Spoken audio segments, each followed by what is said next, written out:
manteniendo ese nivel de impuestos tan masivo a nivel del comercio mundial, si se están quemando cosas ya en la economía. Claro que se están rompiendo. Mucha de esta suspensión de exportaciones e importaciones no deja de ser una suspensión de actividad económica. Desde fuera parece que todo es un caos y un descontrol y una improvisación continua. En realidad se han pasado de frenada y esto es preocupante. No es en absoluto descartable, de hecho creo que es un escenario bastante realista, que si esto se prolonga en el tiempo y se consuma, como digo, este divorcio, no solo asistamos a una crisis económica más o menos al uso, recesión, etcétera, sino a una auténtica depresión económica, por cuanto esa recesión sí que penetre y merme la sostenibilidad del sistema financiero global. Perder las ventajas competitivas de tu integración en la actual División Internacional del Trabajo con un encarecimiento muy importante del coste al que te financias, eso, una economía que además se ha vuelto adicta a la deuda, sobre todo en el sector público, es un escenario, un cóctel explosivo.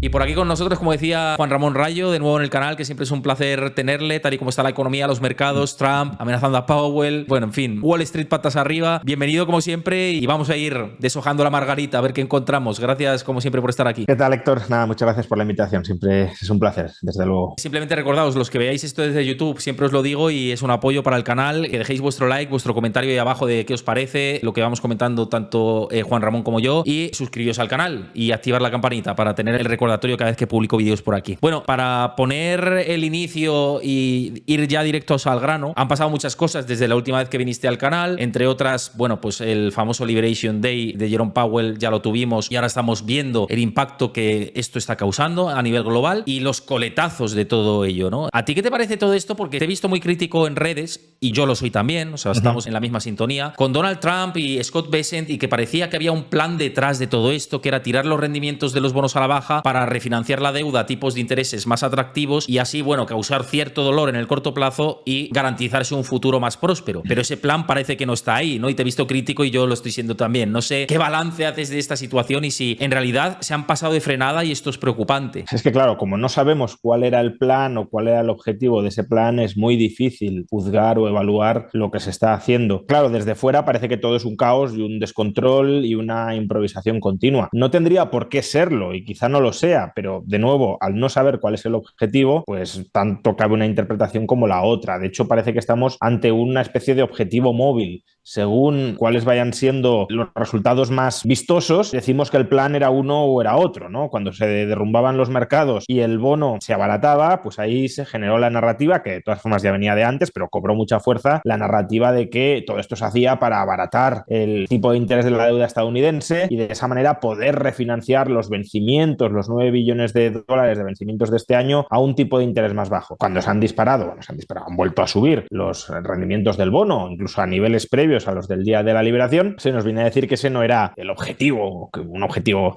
demasiado importante, que en cambio el objetivo sí podía ser depreciar el dólar como se ha estado depreciando durante las últimas jornadas para volver más competitiva la economía estadounidense. Si el dólar no se hubiese depreciado, pues no se nos habría dicho que ese era uno de los objetivos. A su vez, tampoco sabemos muy bien qué se busca con esta dinámica arancelaria, si se busca entrar en un proceso de negociación, que esto más o menos parece que sí, porque hay negociaciones en marcha, o si se pretenden dejar esos aranceles como algo permanente, como algo estructural de la economía estadounidense, lo cual, por cierto, no tiene por qué ser incompatible. Hay una hipótesis que yo creo que tiene bastantes enteros de ser cierta, aunque de nuevo no sabemos nada, pero que las negociaciones versan sobre los términos para reducir el arancel hasta el mínimo del 10% común. Es decir, que sí, Trump está negociando con Japón, quiere negociar con Corea del Sur, quiere negociar con Taiwán, quiere negociar con la Unión Europea, pero no para eliminar completamente los aranceles recíprocos y las barreras no arancelarias, que desde luego son importantes, ahí sí tiene razón el gobierno de Trump, sino para hacer algunas de esas cosas, pero en todo caso dejar a Estados Unidos con un arancel mínimo del 10% frente al exterior, que sigue siendo una barbaridad. Es decir, es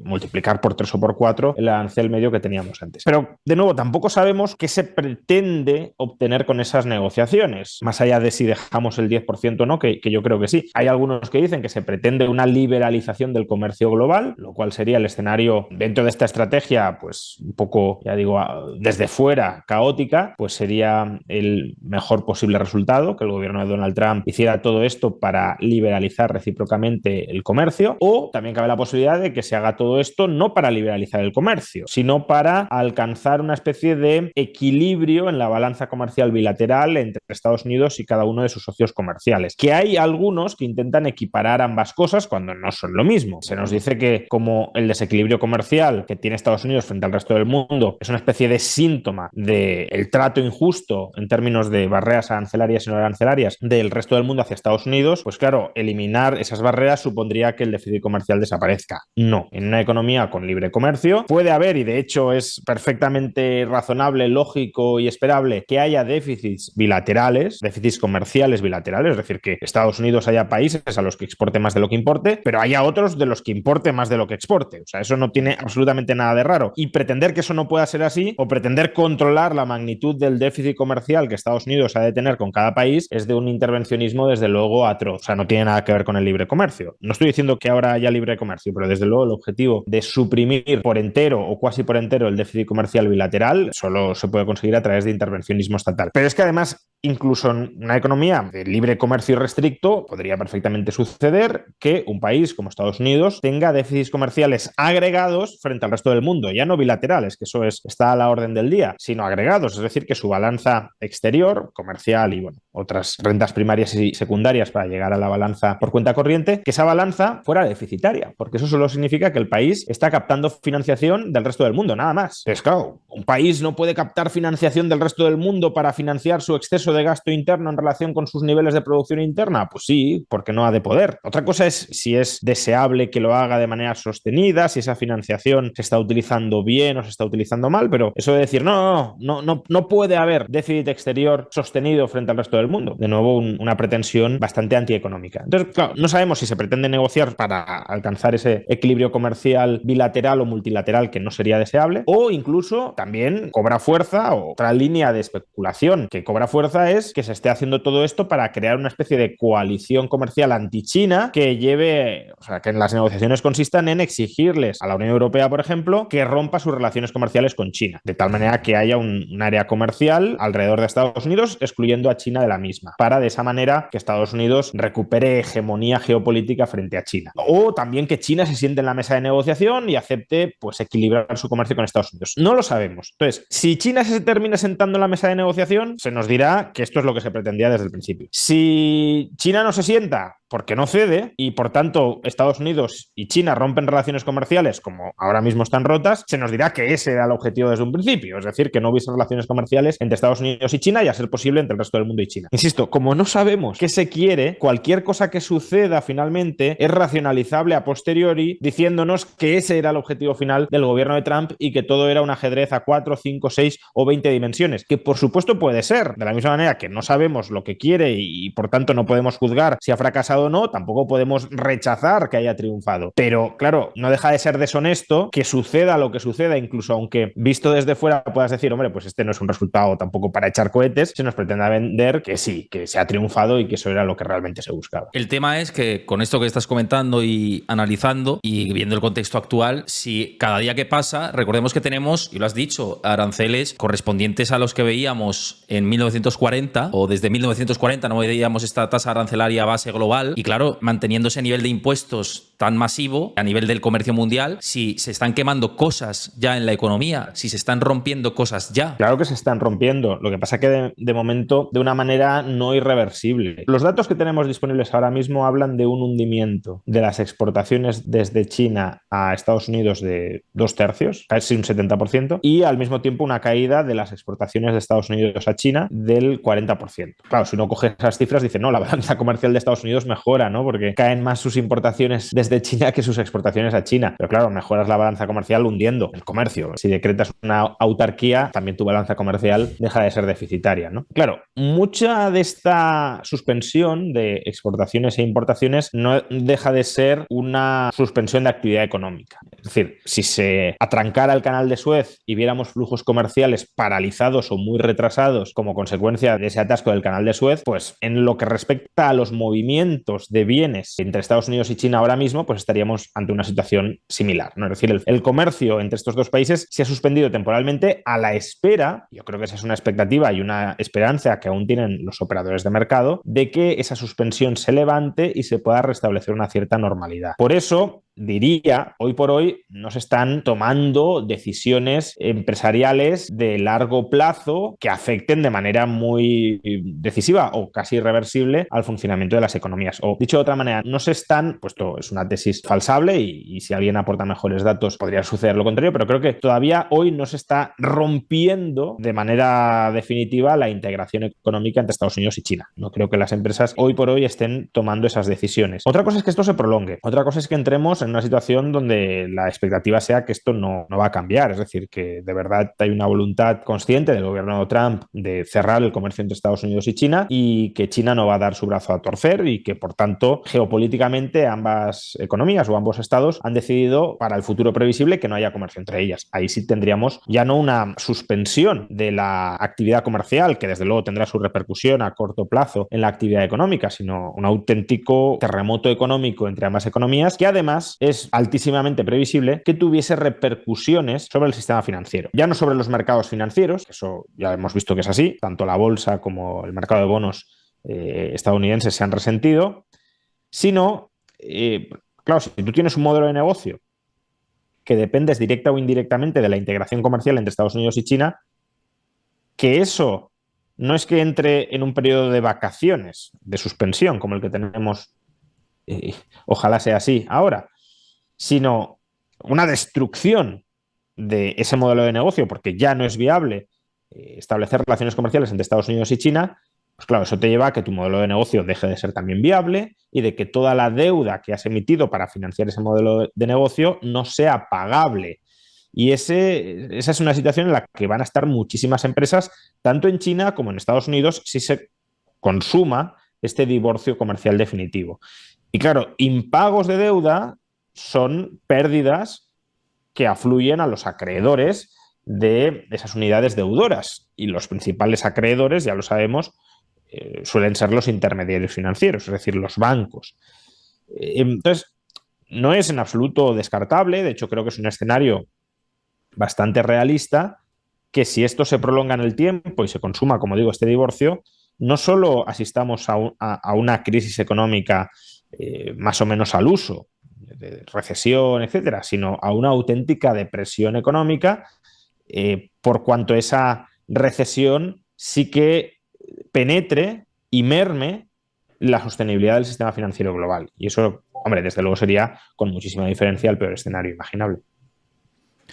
Ante esto, bueno, vamos a ir recuperando luego este tema, pero quiero centrarme en el inversor y en el ahorrador, porque es verdad que estamos en un clima bastante convulso, que hace dudar a la gente, tanto al que tiene un perfil conservador como más arriesgado. ¿Cómo debe posicionarse el inversor más conservador o neutro, digamos? ¿Crees que es momento de empezar a pivotar a activos que sean más de renta fija, más de bonos en este contexto actual? Hombre, ahora mismo, desde luego, con alta incertidumbre, los activos más potencialmente volátiles, la bolsa, pues suponen un riesgo mayor. Eso es casi tautológico, ¿no? Es una perogrullada. Con lo cual, uno que rechace o que no quiere exponerse a esa volatilidad no debería estar ahora mismo en bolsa. Tampoco digo que deba salir, cuidado, porque yo, por ejemplo, no he liquidado nada de mi cartera bursátil. Bueno, aparte, al final las pérdidas desde la locura de Trump tampoco han sido especialmente significativas. Estoy bastante posicionado en Europa en cosas que se benefician de las bajadas de tipos de interés. Entonces, bueno, al final casi lo he comido por lo servido, ¿no? Pero incluso en los peores momentos post-liberación, día de la liberación, donde sí que había pérdidas respecto a máximos, no respecto a la inversión original, pues sustanciales.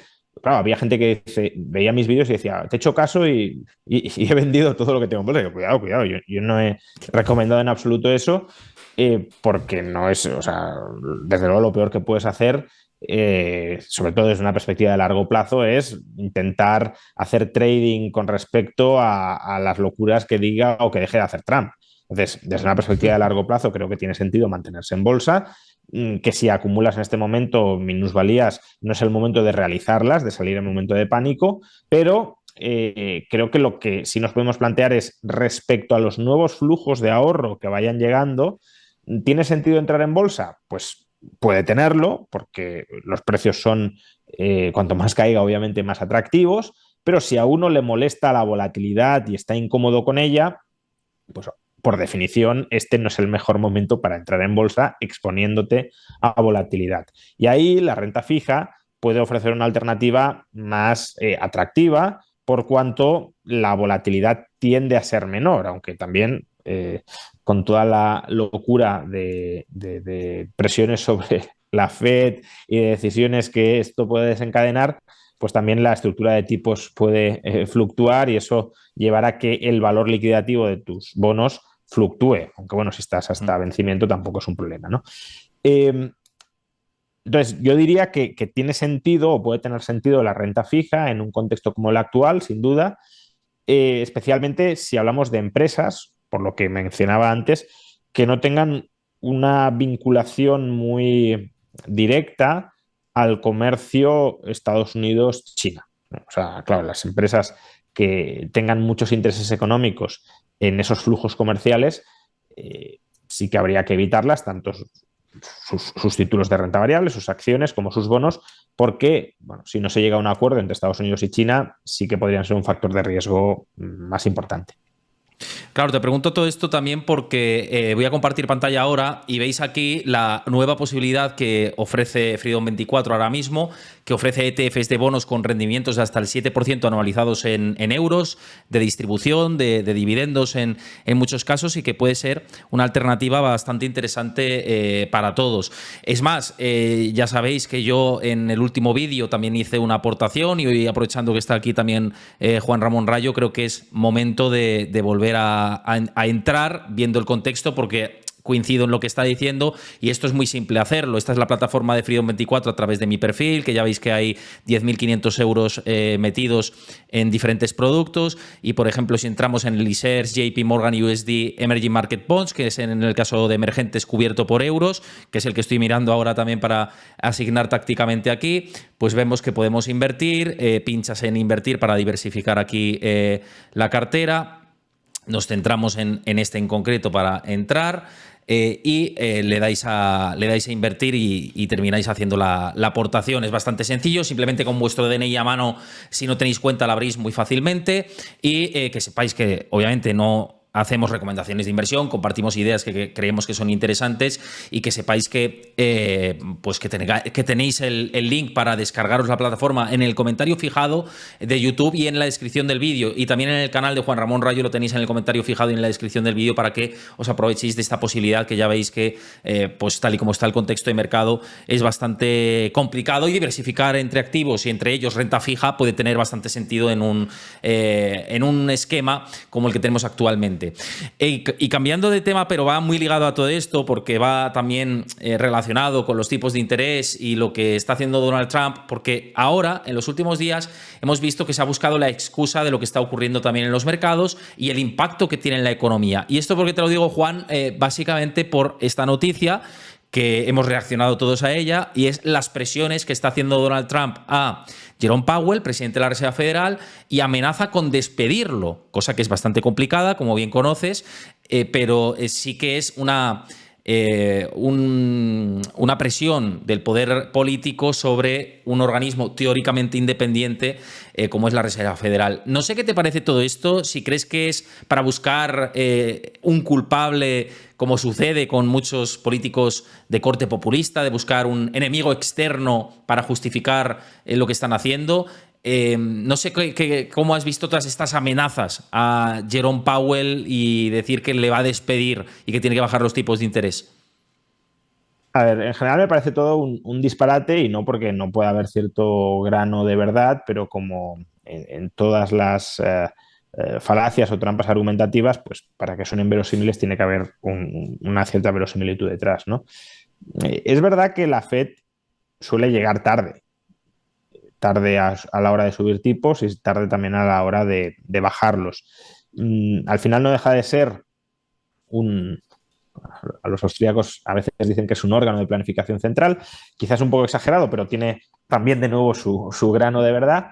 Y claro, los órganos de planificación central no reciben información inmediata, siempre van con retraso, cuando reciben la información no la procesan bien inicialmente y todo eso va como postergando una reacción mucho más de mercado que suele ser mucho más inmediata. Entonces, es verdad que la Fed pues se equivocó a la hora de subir demasiado tarde los tipos de interés y uno podría decir que ahora, no lo sé, es más discutible, es curioso cómo muchos trampistas criticaban a Powell por bajar tipos hace algunos meses y ahora están reclamando que baje tipos, pero bueno, podría llegar a entender que haya gente que crea que ahora está llegando tarde a la hora de bajarlos. Es decir, creo que esa tesis no es descabellada. Problema, primero, si Powell es un incompetente, que tampoco creo que pueda decirse eso, es decir, imagino crisis inflacionarias como la que hemos vivido, sobre todo por política fiscal, no lo olvidemos, me las imagino muchísimo peor gestionadas que lo que ha hecho Powell. No es que Powell lo haya gestionado bien, pero desde luego podría haberlo hecho muchísimo peor. Pero en todo caso, no perdamos de vista que quien nombra a Powell es Trump. O sea, este señor no ha llegado aquí por arte de magia, sino que quien nombra a Powell es Trump. Entonces, es verdad que luego Biden renueva su mandato, pero originariamente quien coloca ahí a Powell es Trump. Entonces, alguna responsabilidad tendrá el propio Trump en haber nombrado a alguien que él dice que es un incompetente. Pues, si tú nombras mal a la gente en puestos clave, asume también tu parte de la culpa. No digas que este señor no sabe y que ahora yo lo voy a hacer mejor, porque a quien colocó a ese señor que no sabe ahí esperando que lo hiciera bien fuiste tú. Entonces también tu criterio está en cuestión, ¿no?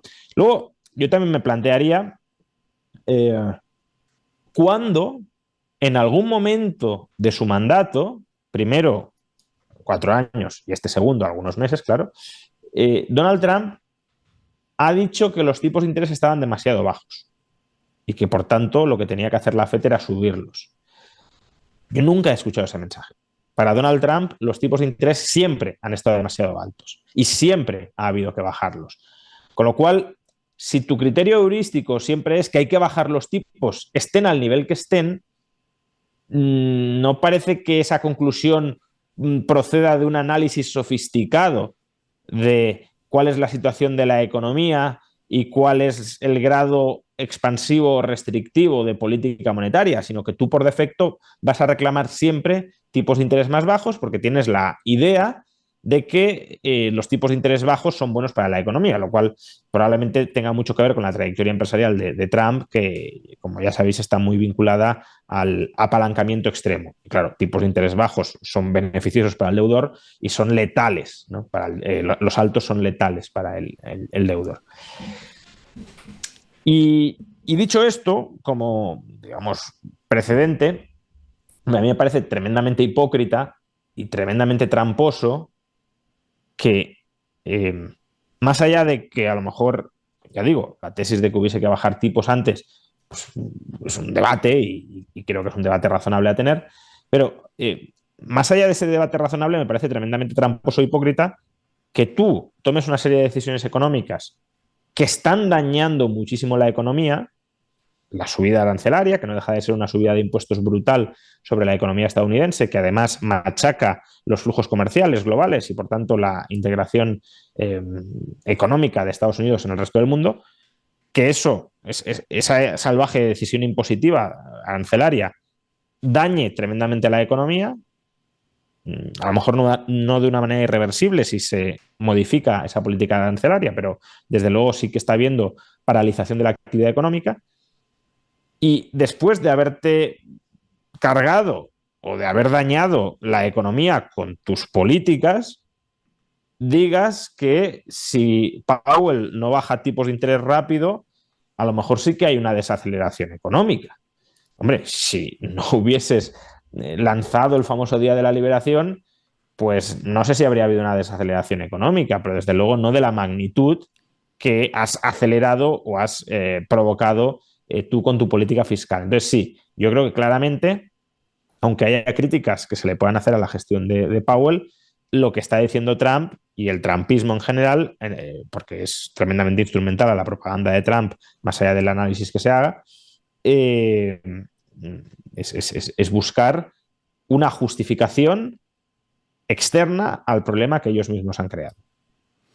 Claro, y recuerda por qué viene también el último ataque, me refiero de Trump a Powell, porque lo ha atacado más veces, pero el último en el que ha sido más incisivo y que provoca más caídas en la bolsa en el corto plazo, viene por unas declaraciones de Powell, un discurso que yo creo que está bien medido, la verdad. Otras cosas yo le criticaba a Powell, como bien dices, de que ha llegado tarde, llegó tarde para medir la inflación y la Reserva Federal ha llegado más tarde al margen de Powell. Bernanke llegó tarde sí. Yellen... O sea, es una constante, por eso decía. Es una constante, pero me refiero que esto viene después de un discurso en el que dice que le preocupa las medidas arancelarias porque pueden provocar una inflación mucho más pegajosa y que a su vez se genere una cierta desaceleración en la economía derivado de que el comercio mundial, como hemos hablado antes, pueda verse afectado y que las empresas pues tengan que hacer ajustes, aumente el desempleo y que su segundo mandato, que tiene que ver con mantener un empleo estable, pues se vea también perjudicado y que hay muchas dudas en la FED y en los miembros de todo el FOMC de qué se tiene que hacer, de si hay que mantener ciertas bajadas pero graduales o qué, ¿no? Entonces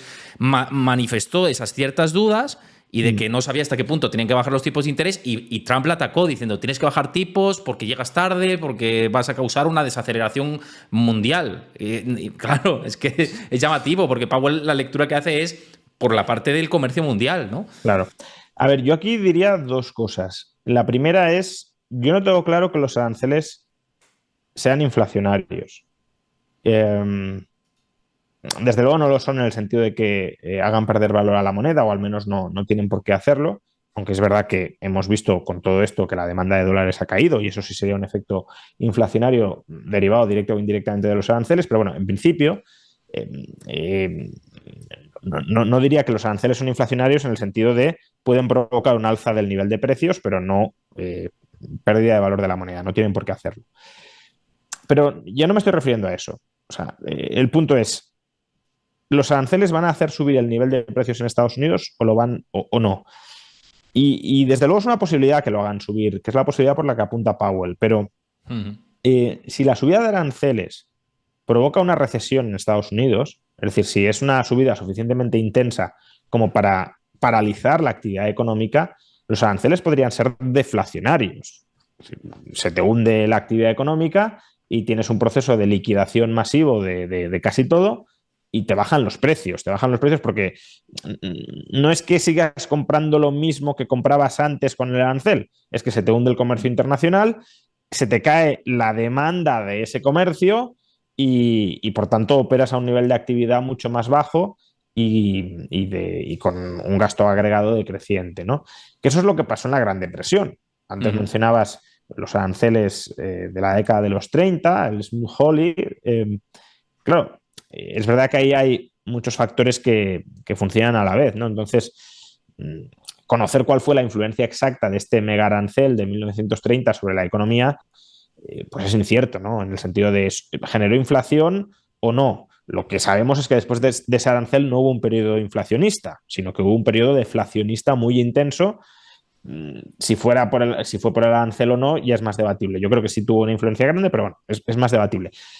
Pero en cualquier caso, si el Smoot-Hawley lo que hace es rematar y ahondar en la depresión de una economía que ya estaba mal, pues entendamos que eso puede ser deflacionista, ¿no? Entonces, claro, ahí sí que podría haber una razón para bajar tipos. Sí, claro, si Trump con su política arancelaria provoca una recesión, o no digamos ya una depresión, la Fed va a tener que bajar tipos. Tanto claro, por... pero la provoca Trump, ¿no? Que es claro. Él da la vuelta al discurso. Pero cuidado. Sí, por supuesto, no provoca la depresión Powell por no bajarlo, sino que la provoca Trump con su guerra comercial y Powell, en consecuencia, tiene que bajarlos. Y tanto por el lado de los precios, porque entraríamos en deflación, como por el lado, por supuesto, del segundo mandato, el empleo. Pero lo segundo que quería decir respecto a esto, que está vinculado, es... Claro, eso es lo que debería hacer la Fed si la economía de Estados Unidos se resiente mucho como consecuencia de la política arancelaria de Trump. Pero, desde mi punto de vista,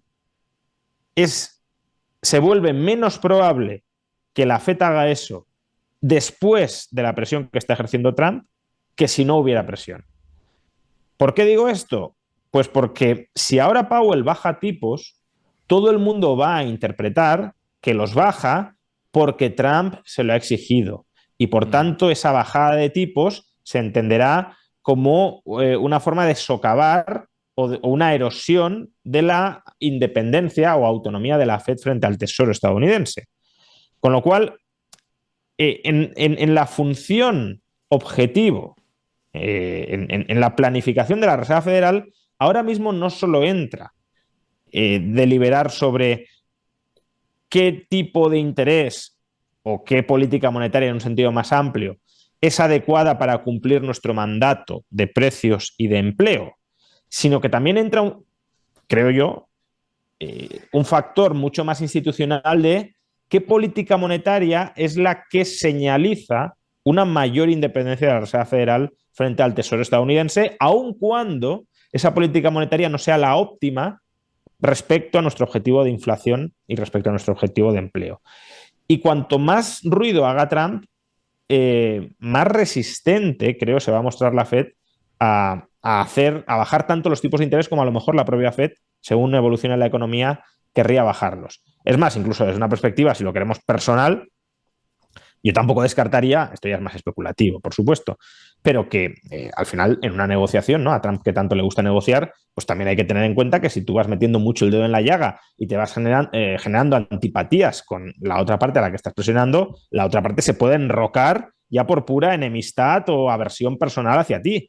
Más allá incluso, ya digo, del mandato institucional de preservar la independencia, sino que si este me está presionando mucho para que haga una cosa, ya te digo yo que por mi honorabilidad no la voy a hacer, porque no me da la gana, o simplemente por tanto que me está insultando y atacando Trump, le voy a meter el dedo en el ojo y voy a hacer lo contrario de lo que él querría que hiciera. Insisto, no lo sé, pero yo creo que las presiones que está haciendo Trump no conducen a que la Fed esté predispuesta a bajar tanto los tipos de interés como, en ausencia de esas presiones y de esa invectiva continuada, los podría llegar a bajar. Mira, es que esto justo que dices, hoy me leía el informe de Michael Feroli de JP Morgan, que te lo voy a poner aquí en pantalla, y lo compartí a través de mis redes, el pantallazo inicial del informe, y es llamativo, ¿no? Porque hablaba de, justamente lo titula por lo que estabas comentando, de si la independencia de la Fed está en riesgo, y lo que dice es, si la independencia de la Reserva Federal se ve erosionada, la inflación, los tipos de interés podrían aumentar, lo que afectará negativamente a la economía y empeoraría la posición fiscal del país, dice Michael Feroli. No sé si estás de acuerdo con, bueno, es que, con esta lectura. A ver, claro, yo lo he planteado como un tercer objetivo, pero claro, esos objetivos a su vez se relacionan entre sí, ¿no? Es decir, la FED incluso puede racionalizar que mantener la independencia es una forma de garantizar el anclaje inflacionario a largo plazo. Ya sabemos que cuando un banco central no mantiene su independencia, no da la sensación de independencia, se produce la famosa inconsistencia temporal de que sus objetivos de inflación no son creíbles, porque es del interés del Tesoro que nos creamos su objetivo de inflación para luego defraudarnos, estafarnos, engañarnos, ¿no? Revelando o generando una inflación más alta, que es básicamente lo que le ha pasado a Argentina en un caso extremo. Pues, por mucho que el Banco Central de Argentina dijera me preocupa mucho la inflación, voy a hacer todo lo necesario para calmarla y créanme que será suficiente, ¿no? Parafraseando a Draghi, nadie le creía. Porque como el Banco Central estaba manejado en última instancia por el gobierno argentino y el gobierno argentino se financiaba generando inflación, claro, lo que quería el gobierno argentino es que todo el mundo creyera que no va a haber inflación para maximizar su rapiña fiscal inflacionaria sobre los ciudadanos, generando inflación cuando nadie la espera. Entonces, claro, eso ya se descuenta y eso provoca que haya una prima de inflación estructural sobre bancos centrales que no son independientes. Entonces, ya digo, lo de la FED lo puede terminar racionalizando ya no solo como estatutariamente soy independiente y he de preservar mi independencia, incluso en perjuicio de mis otros dos objetivos, sino que lo puede justificar diciendo, no, es que si no soy independiente los otros objetivos no van a, no van a acompañar. Y efectivamente es un proceso que tiene muchas más realimentaciones incluso que esta. Si la calidad institucional de Estados Unidos se resiente y socavar la independencia de la Fed, desde luego, es erosionar la calidad las instituciones o del andamiaje financiero del sector público estadounidense. Si eso se resiente, lo previsible que suceda, y en parte lo que ha sucedido durante el último mes, es que la demanda de pasivos de ese andamiaje institucional, de ese tesoro más banco central con una determinada arquitectura institucional que caracterizaba hasta la fecha a Estados Unidos, que la demanda de los pasivos emitidos por ese sistema caiga. Si cae la demanda de pasivos estatales, lo que vemos es depreciación del dólar, que es lo que está pasando, y también subida de los tipos de interés. Esa subida de los tipos de interés,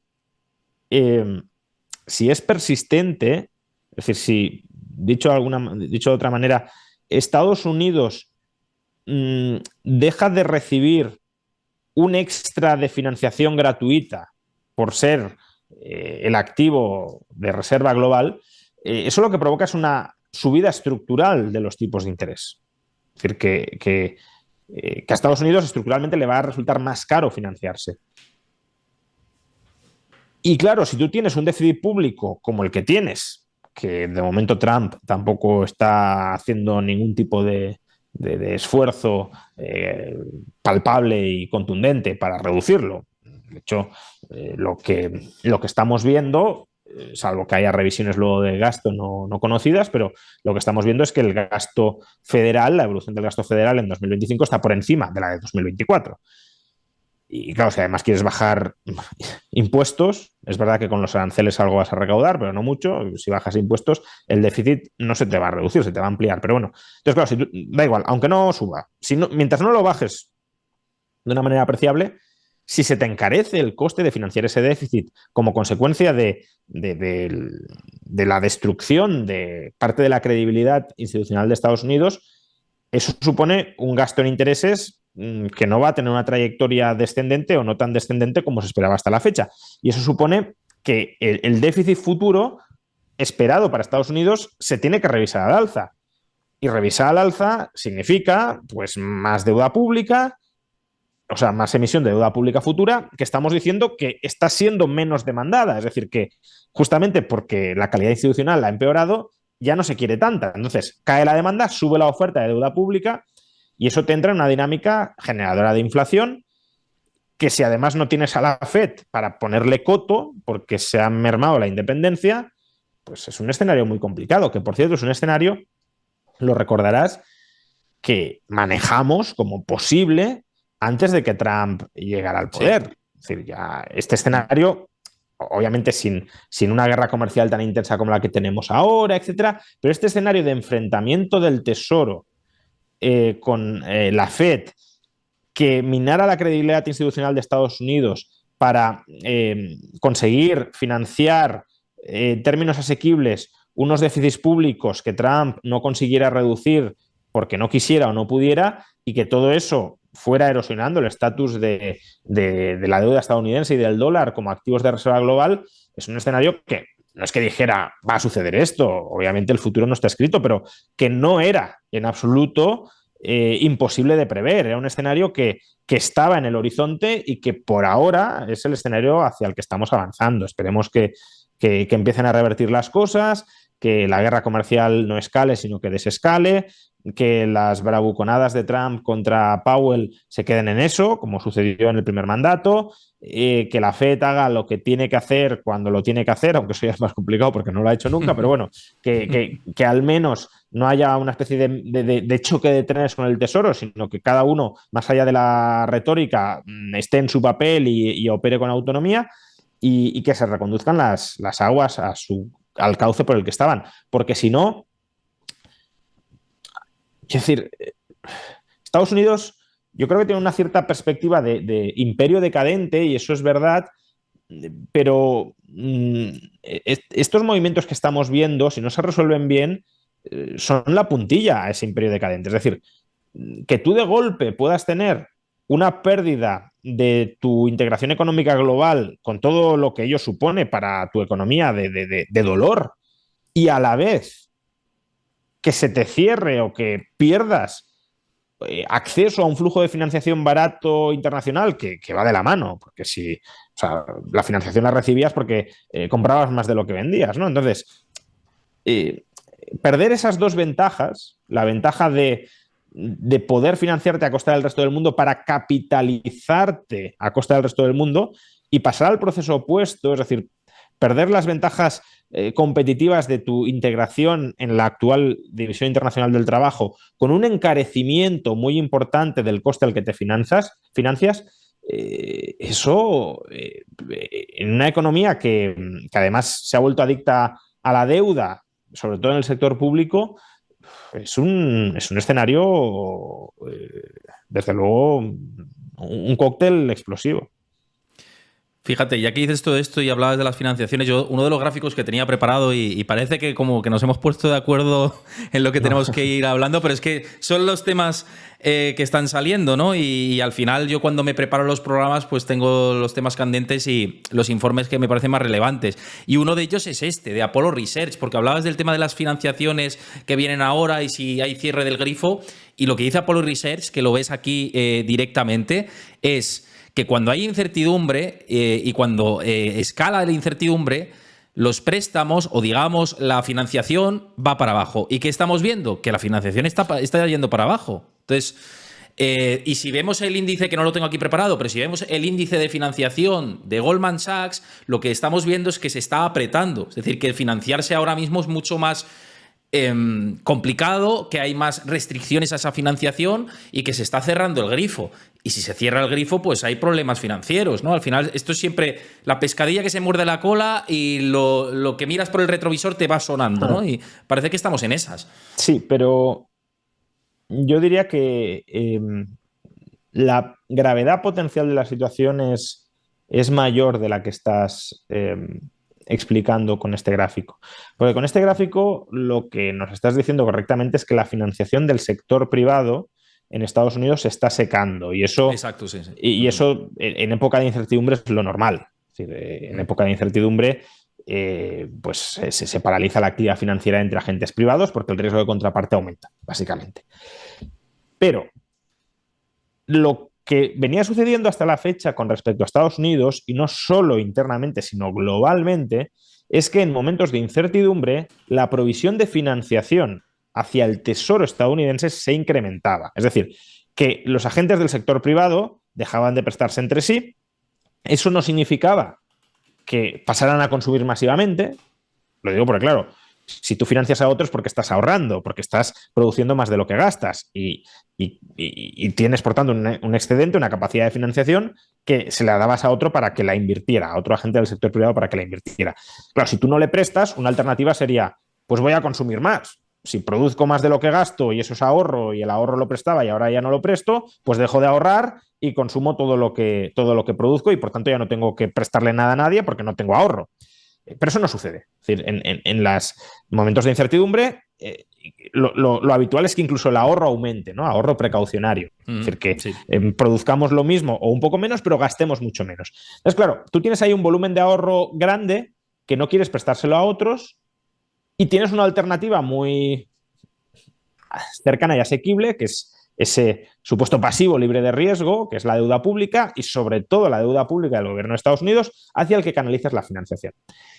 Y eso, desde luego, para un liberal es algo bastante criticable, pero con todas las ineficiencias que tiene, sobre todo a la economía estadounidense, le proporciona un colchón muy claro. Y es, si se paraliza la financiación al sector privado, pero esa financiación va al sector público, el sector público potencialmente puede reciclar esa financiación y devolvérsela al sector privado. Es decir, en cierto modo, el sector público estadounidense podía hacer, con muchas ineficiencias, pero podía hacer de intermediario en momentos de incertidumbre, intermediario financiero entre una parte del sector privado y la otra, porque actuaba como garante de esa deuda.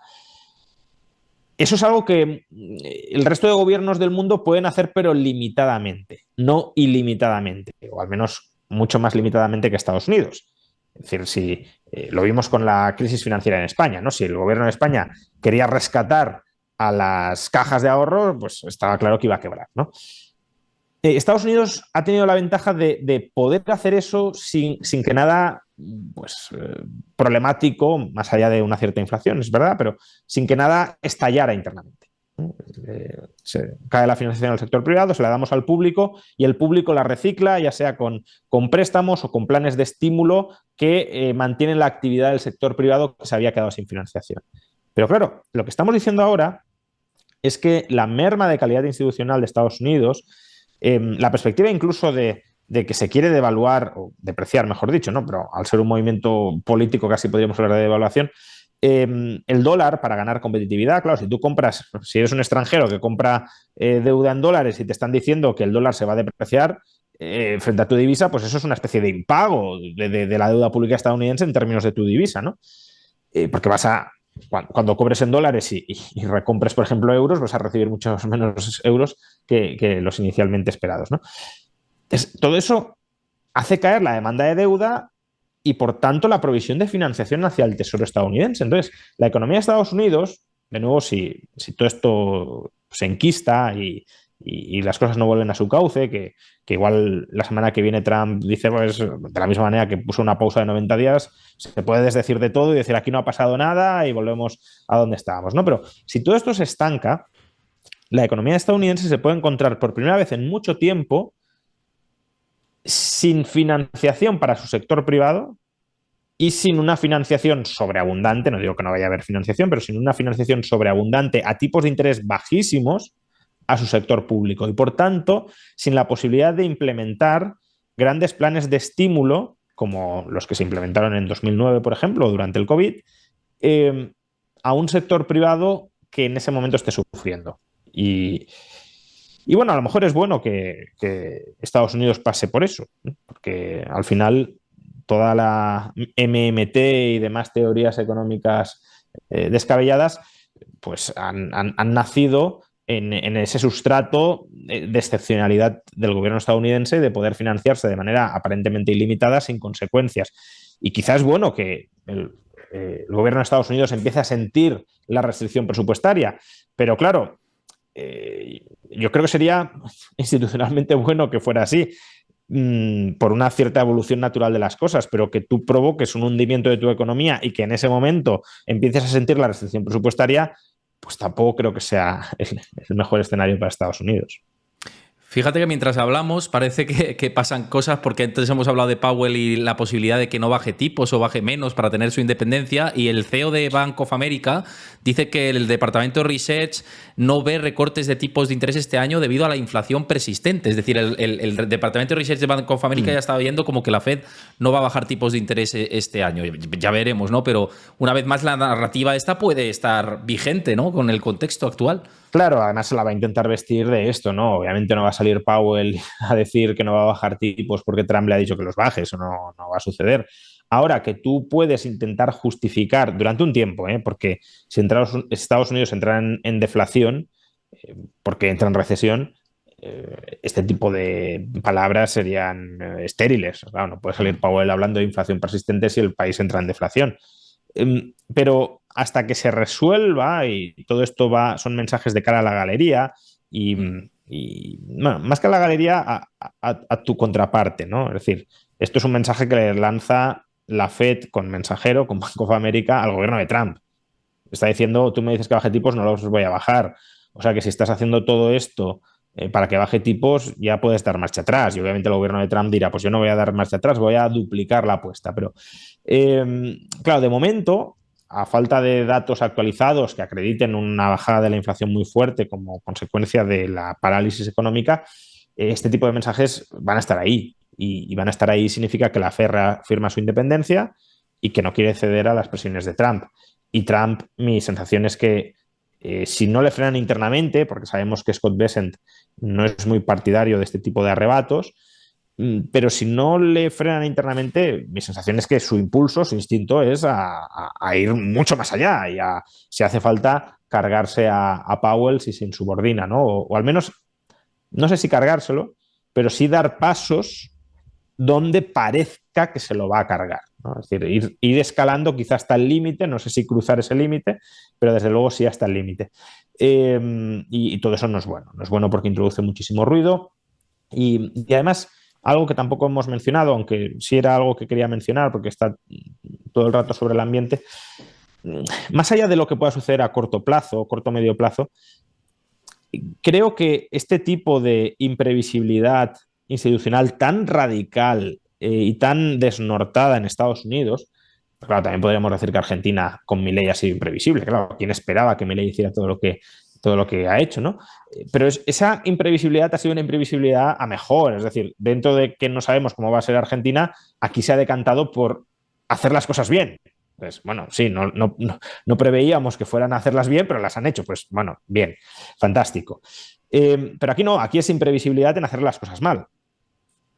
Y a lo mejor en rectificar luego, pero no en avanzar en una buena dirección. Entonces, todo ese ruido que se va introduciendo de socavar la independencia de la Fed, de cargarse el comercio internacional, etcétera, claro, tú puedes decir, no, esto es una ida de olla que en 2 meses se pasa. Vale. Pero ¿quién te garantiza que el año que viene no vuelva a haber nuevos episodios similares de estas idas de olla? No solo eso, sino en la medida en que el pueblo estadounidense ha encumbrado a Donald Trump como presidente de los Estados Unidos, claramente significa que hay un sustrato populista muy fuerte en la población estadounidense. De tal manera que, bueno, a lo mejor ahora Trump, pues no sé, su popularidad está cayendo, ya veremos si sigue cayendo o no, porque si da marcha atrás, pues esperemos que suceda y si hace falta, pues que reflote la popularidad, pero más allá de cuál sea el destino político de Trump, lo que está claro es que políticos como Trump pueden volver a ganar, y incluso peores, en el sentido de Sí, sí, sí. ataques a las instituciones, mucho peores, muchísimo peores. Pues claro, a la hora de decir, oye, voy a plantearme una inversión a 20 años en Estados Unidos, pues no digo que no vaya a pasar, claro, porque la economía estadounidense sigue siendo la más rica del mundo, una de las que ofrece mayores oportunidades, pero yo creo que en el margen lo que hace es incrementar la prima de riesgo de invertir en Estados Unidos. Y aumentar la prima de riesgo de invertir en Estados Unidos significa menos inversión, porque le vas a pedir una rentabilidad mínima a cualquier inversión que hagas dentro superior a antes y por tanto inversiones marginalmente menos rentables las vas a rechazar por esa prima de riesgo que en otros países llamaríamos riesgo país. En Estados Unidos no tenía sentido hablar de riesgo país porque medíamos el riesgo país frente a Estados Unidos, pero creo que sí tiene sentido hablar de ese incremento de la prima de riesgo propia de Estados Unidos como consecuencia de todo este berenjenal. Y ojo que en el corto plazo está pasando, porque está habiendo entradas en Bund alemán, por poner el ejemplo, pese a, bueno, todo bueno, el plan... y al oro y Bitcoin, es que es obvio. Y al oro y Bitcoin ya ni te cuento, claro, sí, sí. De hecho, Bitcoin en este ciclo está demostrando que es verdad que ha caído, pero no ha ido de la mano de las tecnológicas, que antes sí que iba de la mano del sector growth. O sea, que igual ya sí que se está estableciendo como una alternativa clarísima. Puede ser, pero en cualquier caso, ¿no? El oro clarísimamente. Entonces, el oro claramente. Sí. Ese es el papel que tradicionalmente ha desempeñado, el que uno esperaría que desempeñara en estos momentos y el que está desempeñando en estos momentos. Por lo tanto, claro, se están yendo parte de los flujos de financiación hacia activos refugio alternativos que son peores de lo que era el bono estadounidense antes de Trump. Eso también hay que tenerlo en cuenta. Pero claro, si tú empeoras la calidad percibida de ese bono, pues te vas a lo menos malo. Aunque sea peor que lo que había antes, es lo menos malo que hay ahora. Y eso sí creo que es una tendencia que si este gobierno no revierte, y creo que puede, o sea, de nuevo, no creo que se haya hecho nada que sea totalmente irreversible, al menos en lo grueso. Pero cuanto más tiempo se consolide y se empecine en esto, más daño reputacional, estructural se va a hacer a Estados Unidos. Claro, ese es el problema, sí, sí. Oye, y por cerrar, hemos hablado de tipos de inversión alternativa en este contexto actual. Lo vuelvo a poner en pantalla para quien esté interesado. Ahora mismo en Freedom24 tenéis ETFs de bonos con rendimientos anualizados con su track record de hasta el 7% en euros. Creo que merece la pena. Tenéis el link en la descripción del vídeo, en el comentario fijado de YouTube. Y aquí en directo os lo pasan también por el chat para que os podáis aprovechar. Ya sabéis que ningún contenido aquí es una recomendación de inversión, pero que trasladamos ideas que os puedan beneficiar. También hemos hablado de inversión en oro, pues que sepáis que en oro también podéis invertir a través de la plataforma con ETFs y otros productos, así que para que lo sepáis. Y bueno, dicho esto, muchísimas gracias como siempre, Juan, por pasarte por el canal. Hemos abordado muchos temas y seguro que espero que cuando vuelvas se haya tranquilizado un poco las aguas, ¿no? Que dices, ojalá, que reviertan. Ojalá. Que dé marcha atrás en el orgullo, cosa que me cuesta pensar por la personalidad de Trump, pero ojalá sea así. Sí, lo que pasa que esa es una ventaja de no haber establecido el objetivo, ¿no? O sea, antes decías, es difícil juzgar si triunfa o fracasa porque no sabemos cuál es su objetivo. Bueno, una ventaja de no haber establecido el objetivo es que puede dar marcha atrás y decir que ha triunfado, porque consiga lo que consiga, puede decir, no, en verdad yo lo que quería era esto y ya está, misión cumplida. Como no sabes cuál era la misión, pues cualquier cosa puede ser misión cumplida. Y eso, desde luego, es una ventaja de cara a, pues, no enrocarse, ¿no? Porque desde luego si hubiese comprometido su palabra y su honor a algo concreto, si luego no lo consigue, sí se le vería como fracasado. Como no sabemos lo que quiere, pues se le puede seguir viendo triunfante, al menos sus fans así lo harán, consiga lo que consiga. Aunque no consiga nada, dirán, no, es que esto era por alguna razón lo que buscaba y no habéis entendido la jugada maestra de Trump. Bueno, pues ojalá no hayamos sido capaces de entenderla y Trump salga triunfante dando marcha atrás de todas estas subidas fiscales y regulaciones descabelladas. Ojalá. Pues nada, muchísimas gracias y a todos los que lo habéis visto también gracias. Dejad vuestro like si lo habéis visto en YouTube, vuestro comentario y suscribiros al canal. Y aquí a los que estéis en directo, simplemente recordaos que mañana estaré por aquí con Robert Sanz a las 5 de la tarde hora española para repasar todo lo que estamos viendo en los mercados y la economía. Así que mañana nos vemos a la hora de siempre en esta ocasión. Y nada, que paséis buena tarde a todos. Un abrazo, hasta mañana, chao.